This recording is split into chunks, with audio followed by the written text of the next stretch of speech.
Check out this absolutely insane clip just posted on X and the split-second reaction that saved a cataclysmic collision thanks to Tesla's brilliant software. There are so many reasons to own a Tesla vehicle, but surely safety has to be number one, at least for those who value their own lives along with that of their family. Curiously, you very rarely see anything like this featured in the media. Instead, the polar opposite narrative, giving people the impression that electric vehicles, and Teslas in particular, are unsafe and also randomly, spontaneously combust quite regularly. You're also probably not likely to see this, but check it out. A comparison, cost per kilometre in Australia for the top 10 selling ICE vehicles versus the top 10 selling electric vehicles. Now, to be fair, many of the top 10 selling ICE vehicles in Australia are quite large. Regardless, we can see here that operating a Tesla Model Y, the BYD C-Line, even a Tesla Model 3, Kia EV5, almost 1/10 the cost per kilometre of many of the top selling ICE vehicles. If we drop down to the 6th spot, we finally get to a moderately sized as opposed to very large and heavy vehicle. And even here, Mazda CX-5, Mitsubishi Outlander, blah blah. The operating cost of electric vehicles per kilometre, just over 2, maybe 2.5 cents versus a fairly equivalent ICE vehicle over 15. 5-6 plus times the cost to operate. Now, the only other real ongoing costs apart from insurance is maintenance, which funnily enough on this Tesla and other electric vehicles also win because there's far fewer moving parts, far fewer things that wear out, break, need servicing, and so on.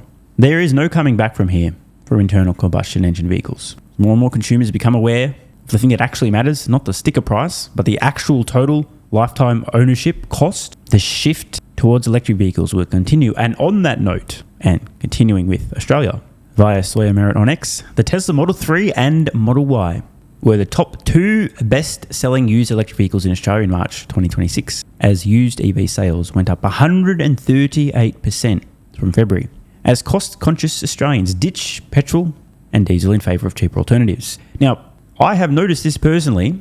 Some of the conversations I've been having and hearing that others are having, don't think about that too much. Suddenly, the cost to fill up a internal combustion engine vehicle skyrockets, and everybody's thinking, well, I heard EVs are a bit cheaper, let me check them out. Or people panic buying at gasoline stations, service stations, servos, as we call them in Australia.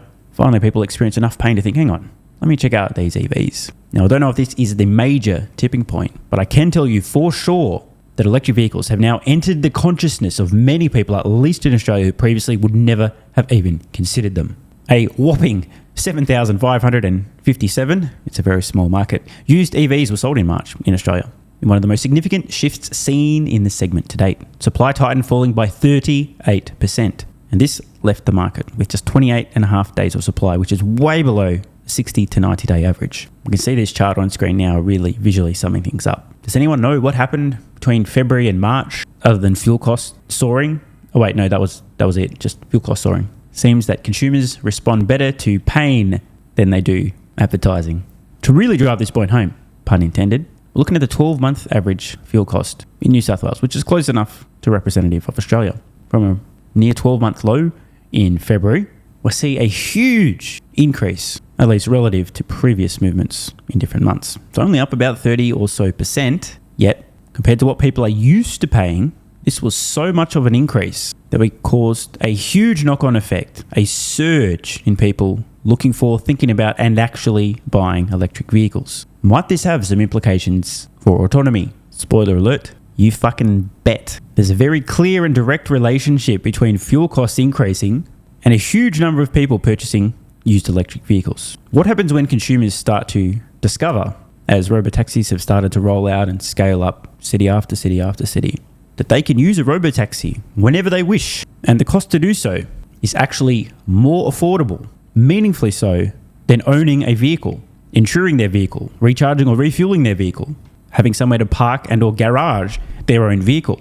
This one incident, a surge in fuel costs, has provided a really clear window of insight into consumer behavior and how price sensitive they are and how incredibly price sensitive they are. Like I said earlier, consumers, in fact just people in general, respond far more intensely to pain than they do to pleasure. Example, I can tell you all day, Tesla makes the safest vehicles on the planet. We saw that clip earlier and holy shit, lives saved no doubt. Despite the fact that we know unequivocally Tesla makes the safest vehicles ever. Lowest probability of injury in a collision, low probability of having a collision, The safest vehicles on the planet. You want to keep your family safe, you need to have them in a Tesla. Yet, Tesla could run Super Bowl ads, global advertising campaigns telling the world about this, and it would move the needle for a small subset of consumers. Most people, whatever, they don't really care. But when people start to feel the pain in their wallet, now they have a motivation. Not seeking the pleasure of keeping their family safe, knowing them the safest vehicles, not enough draw for most consumers, but when you start to feel it in the wallet, suddenly a massive behavioral shift. The marketing geniuses, branding geniuses, advertising wizards may believe that they have what it takes to really drive consumer behavior. They are mistaken. You might sway people on the outskirts and the edges, maybe, but what really matters is price and value.